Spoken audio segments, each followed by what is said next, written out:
안녕하십니까. 반갑습니다. 끈기코치TV 구재선입니다. 오늘은 지난 시간에 이어서 스트롱그 과정의 꽃에 해당되는 대화 모델 8단계 두 번째 주제 선정에 대해서 말씀드리겠습니다. 이전에 말씀드렸던 이제 지지하라, 그러니까 서로 이렇게 지지하고 공감대를 형성하고 라포를 형성한 거에 이어서 이제는 자연스럽게 본격적으로 코칭에 들어가게 됩니다. 강의에 앞서 빨간색 구독 버튼 꾹 부탁드립니다. 코칭에서 말씀드렸던 이해, 경청, 질문, 피드백, 대화 모델의 오늘은 두 번째 주제 선정인데, 주제 선정, 그 다음에 존재 중심의 코칭의 주제별로의 어떤 종류, 주제 선정 요령, 접근 방법, 대화의 이해, 이런 순서로 진행하도록 하겠습니다. 자, 코칭에서의 주제 선정은 대단히 중요합니다. 코칭은 고객이 가지려고 하는 것, 하려고 하는 것, 또 되려고 하는 목표나 결과를 달성하기 위한 일을 하는 것입니다. 물론 동기부여가 잘 될 경우에는 원하는 목표를 이룰 수가 있습니다. 최대한의 코칭 성과를 이루기 위해서는 고객이 깊이 있는 주제를 찾아서 의논할 수 있을 정도로 코치와 고객의 관계가 좋아져야 합니다. 하지만 실제로 저도 코칭을 해보면 고객이 자신의 주제를 말할 때 그것이 가짜 주제일 가능성이 꽤 많다는 데 문제가 있습니다. 그렇다면 왜 고객은 가짜 주제를 말하는 걸까요? 첫 번째는 제가 이렇게 확인해 본 바로는 본심을 숨기기 위해서 그렇고요. 두 번째는 고객 스스로도 잘 모르는 거예요. 착각하고 잘 모르고. 세 번째는 문제 해결, 우리가 듀잉이라고 하는데요. 문제 해결 중심으로 코칭하는 경우에는 주제 선정에서 꽤 어려움이 있습니다. 나 지금 이거 어려워 라고 해서 그 어려운 것만 찾아가다 보면 실제 근원에서는 그게 아니고 그 근저에 있는, 우리가 이제 상담에서도 그런 게 있을 수 있는데요. 내가 지금 이게 아픈 게, 우리는 바로 이 앞에 보이는 것이 아픈 줄 알았는데 찾아가 보니까 상당히 아주 깊은 곳에 들어가 있는 아픔이 발현돼서 나오는 경우, 이런 경우라면 결국은 주제 선정이 잘못될 수밖에 없는 그런 내용이라고 이제 우리가 보시면 될 것 같아요. 첫 번째, 그럼 고객은 왜 본심을 숨길까요? 코칭 같은 경우에 비즈니스 코칭에서는 특히 그런데요. 본인이 하고 싶어서 하는 게 아니고, 라이프 코칭도 매일 일반이겠죠. 부모가 시켜서 어쩔 수 없이 할 수도 있고, 그런 경우처럼 비자발적일 경우에는 본심을 숨기는 경우가 굉장히 많습니다. 그러다 보니까 결국은 주제가 뭐냐면 그냥 잡담 수준으로, 오늘 날씨 좋네요, 뭐가 어떠네요, 뭐 이런 식으로 그냥 아주 부담 없는 주제도 그냥 시간이나 때우고, 아니면 나 요즘 건강이 안 좋은데 좀 살쪘는데 나 살 어떻게 뺄 수 있는 방법 없냐, 뭐 이런 식으로 진짜 고민이 아닌 가짜 주제로 이제 말을 하는 경우가 꽤 많이 있습니다. 두 번째는 스스로가 착각하는 거죠. 예를 들어서 시간 관리가 안 되는 것이 자신의 문제라고 이렇게 생각을 하고 있었는데, 그러다 보면은 자연스럽게 내가 정말로 원하는 어떤 그 목표, 주제, 그런 거를 찾지 않는다는 거죠. 그래서 가급적이면 라포 형성을 잘 해서 고객의 어떤 가슴 뛰는 목표, 진짜 코칭 주제를 찾아내는 것이 굉장히 중요합니다. 그래서 해결 방안, 이제 세 번째 해결 방안에만 치중할 경우에 아까 말씀드렸던 두잉 대신에 존재 자체에 대해서 관심을 가지고 지지를 해줘야 된다는 거죠. 그래서 항상 코칭에서는 두잉보다는 비잉의 문제를 주제로 가는 게 훨씬 더 좋습니다. 그래서 비잉에 관한 질문은 첫 번째, 고객을 굉장히 신나게 합니다. 누구나 자기 자신에 대한 이야기를 하라고 그러면은 말하고 싶어 하고, 어떤 자신의 어떤 가치관이라든지 감정, 이런 것들에 대해서는 말을 좀 많이 하고 싶어 합니다. 그럴 때 그 사람의 어떤 존재에 대한 이야기를 할 수 있도록 코칭에서는 배려해 주는 게 좋습니다. 해결 중심, 아까 말씀드렸던 doing 중심으로 하게 되면 건조한 대답과 질문이 오고 갈 뿐이에요. 오히려 고객도 내 이거 안 되는 거 이거 하나 해결해 주면 되는데 딱 이것만 해결해 주면 되는데 이렇게 생각하게 되면 코치 입장에서도 이거 내가 이걸 해결시켜 줘야 되나?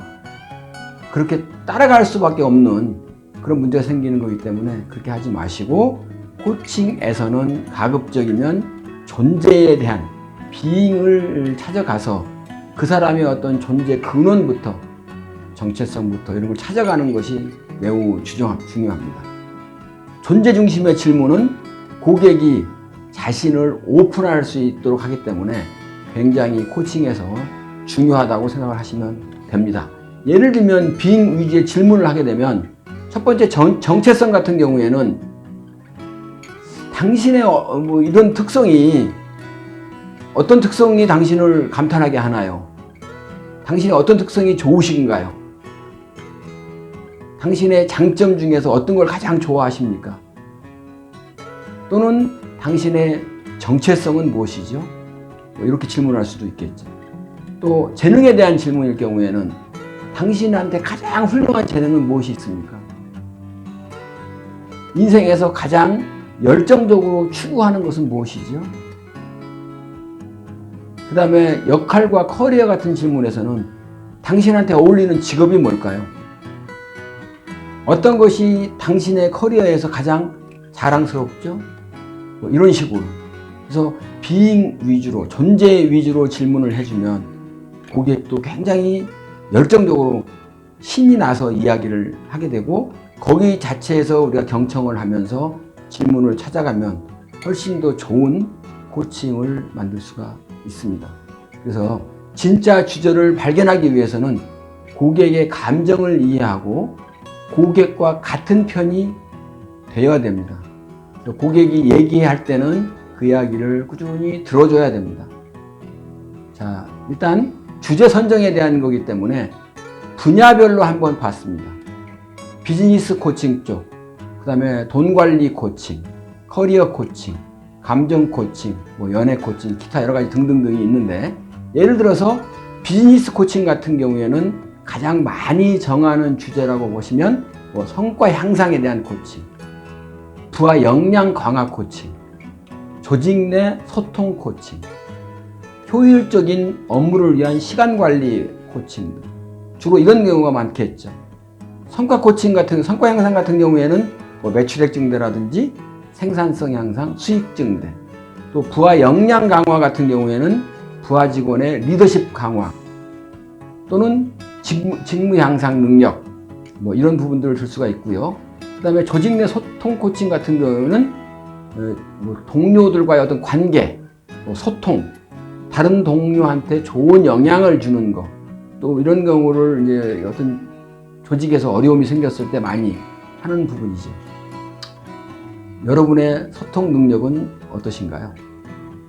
그리고 다음번에는 이제 효율적인 업무를 위한 도 있습니다. 사실 우리가 하루에 8시간 근무를 하게 돼 있죠.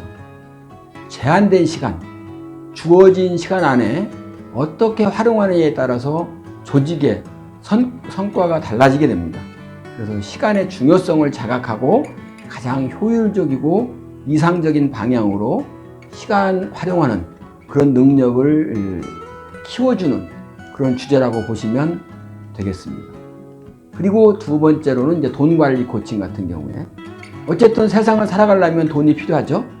돈을 어떻게 생각하는지, 또 돈의 중요성 같은 거, 또 관리는 어떻게 하는 그런 노하우라든지 돈에 대한 고민 해결, 이런 부분에 대한 코칭이 될 수가 있습니다. 내가 가장 만족할 만한 수준의 돈은 얼마가 필요하고 그 돈을 어떻게 준비할 것인지, 이런 식의 어떤 내용의 코칭이 되겠습니다. 그리고 이어서 이제 커리어 코칭이 있죠. 내가 좋아하는 일은 어떤 것일까? 내가 잘하는 일은 무엇이고, 내가 잘하고 좋아하는 일은 또 뭘까? 내 재능이나 강점, 흥미, 열정, 가치 같은 거 이런 경우를 선택하는 기준도 서로가 다 다르죠. 그래서 코칭에서는 자연스럽게 몰입하고 또 긍정적인 감정을 느끼고 또 자기가 원하는 어떤 직업을 선택하는 이런 부분들이 커리어 코칭입니다. 다음은 다이어트 코칭이 되겠죠. 다이어트 코칭은 우리 모두가 건강한 생활을 위해서 다 고민하고 있죠. 기본적으로 몸이 건강해야 열정적으로 일할 수도 있고 또 아침에 일어날 때 활력이 넘쳐야 하루가 힘차게 일을 할 수가 있습니다. 그래서 이런 다이어트 코칭 같은 경우에도 어떤 활력을 넘치게 해주는 좋은 코칭이라고 볼 수가 있고요. 그래서 어떤 컨디션을 올려주고 또 퍼포먼스를 낼 수 있도록 해주는 게 바로 다이어트 코칭입니다. 이어서 감정 코칭인데요. 마음의 평화를 위해서 내 안에 있는 내 마음 속의 어떤 감정을 어떻게 흘러가고 있는지 이해하고 그거를 수용할 수 있는 과정이 바로 감정 코칭입니다. 효과적으로 내 마음을 안정적으로 이룰 수 있도록 하고 또 어떻게 하면 좀 더 건강한 마음, 정신을 가질 수 있는지 그런 것들을 해주는 것이 바로 이제 감정 코칭입니다. 기본적으로 마음도 관리의 영역이라는 것은 여러분도 잘 알고 계시죠? 앞으로 이런 부분도 잘 관리했으면 좋겠습니다. 이어서 주제 선정의 요령, 또 접근 방법, 대화의 예시에 대해서 말씀을 드리도록 하겠습니다. 주제 선정 같은 경우에 어떤 식으로 이렇게 어떤 요령에 의해서 선정할 건지 한번 보게 되면 첫 번째는 당면한 문제라든지 이슈, 요구사항들을 질문을 통해서 확인하고 합의하면 됩니다. 고객의 관심이라든가 기준, 기대사항, 비전, 또 아이디어를 도출해내고 서로 양방향에 의해서 고객과 코치가 상호작용하고 공감하는 것이 가장 좋은 요령이라고 볼 수가 있습니다. 그리고 주제 선정하는 방법, 접근 방법에 대해서는 대화와 질문을 통해서 주제를 설정하게 되는데 이럴 때는 코치는 하나의 조언자의 역할만 하게 됩니다. 그래서 내용도 공유하고 의견을 토의하고 확인해서 긍정적인 주제로 선정할 수 있도록 옆에서 조언을 해주면 되겠고요. 필요한 경우에는 고객에 대해서 보고 느낀 거를 피드백 해주는 거 이런 정도는 하는 것도 괜찮다고 생각이 됩니다. 주로 코칭 대화의 예로 보게 되면 당신의 마음을 무겁게 하는 것은 무엇이 있나요? 이 시점에서 가장 하고 싶은 건 무엇이죠? 앞으로 무엇을 하시면 행복하시겠습니까? 가족은 당신의 인생에 있어서 어떤 의미가 있죠? 당신은 어떠한 부분을 바꿔보고 싶으신가요? 이런 내용들, 그리고 오늘 특별히 논의해야 될 사항이 있다면 어떤 것일까요? 가장 먼저 이루고 싶은 과제는 무엇인가요? 이런 식으로 주제에 대한 대화는 여러 가지가 있습니다. 실전에서는 저는 주로 코칭을 할 때 이렇게 합니다. 고객님, 오늘 코칭함에 있어서 주제를 한 2가지 정도 선택한다면 무엇으로 하시면 유익하시겠습니까? 이어서 선택하신 2가지 중에 하나를 선택한다면 어느 주제가 가장 유익하시겠습니까? 이 주제가 고객님에게 인생에서 어떠한 의미가 있나요? 이런 정도로 실전에서 주제 선정할 때는 이런 정도의 대화가 이루어지고 있습니다. 오늘은 주제 선정에 대한 이야기를 같이 나눠봤습니다. 다음 시간에는 현실 파악에 대해서 진행하도록 하겠습니다. 수고 많이 하셨습니다. 감사합니다.